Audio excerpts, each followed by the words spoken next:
It is the tone wheel of a WK2 diesel. We've done hundreds of videos on all sorts of different things. What we've never done is this video of things you can get wrong when you're changing this. So if you've changed this and you've got problems with drivability afterwards, this video is for you. There's two key things that people get wrong, not all the time, but could get wrong when changing the tone wheel on a WK2 diesel.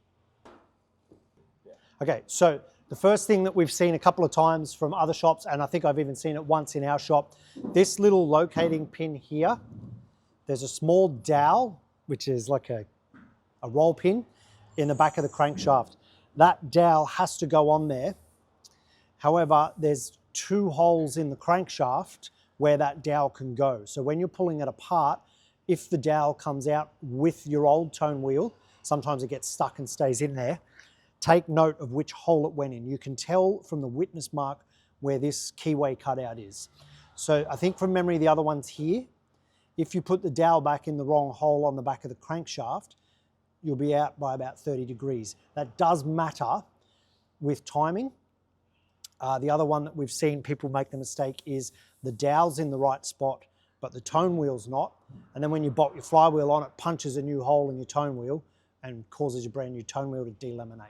So tip one, make sure that you know where your dowel pin is located of the two holes in the back of the crankshaft.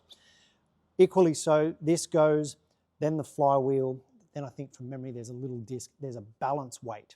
The balance weight has two holes for the dowel pins, unlike the tone wheel. If you get the balance weight wrong, the car will run, but it'll feel like it's got a misfire, you'll have a vibration.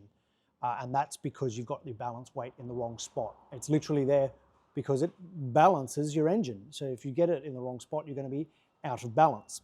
So that's the main one we're seeing towed into us from other shops that have done the job and they can't work out what they've done wrong. The other issue that we've seen quite a few times is when you're doing a gearbox out for any reason in a WK2, obviously you've got to rotate the engine to get to your torque converter bolts. Never, ever, ever rotate an EcoDiesel backwards. I've been told my whole professional career never rotate any engine backwards. The only time I've ever seen it actually have a problem is on an EcoDiesel. The timing tensioners for the chains bounce back, the chains jump on the teeth, and now your cam timing is out. You don't always hear it. Sometimes you do hear it. You'll hear like a drrrr as you're rotating it backwards. If you hear that, stop and pull your timing covers off and get your timing right. But you don't always hear it. So if you start it up and the thing's running like a milk wagon and you're sure you've got this right, there's a high probability you turned your engine backwards and now your timing has jumped teeth. And that sucks.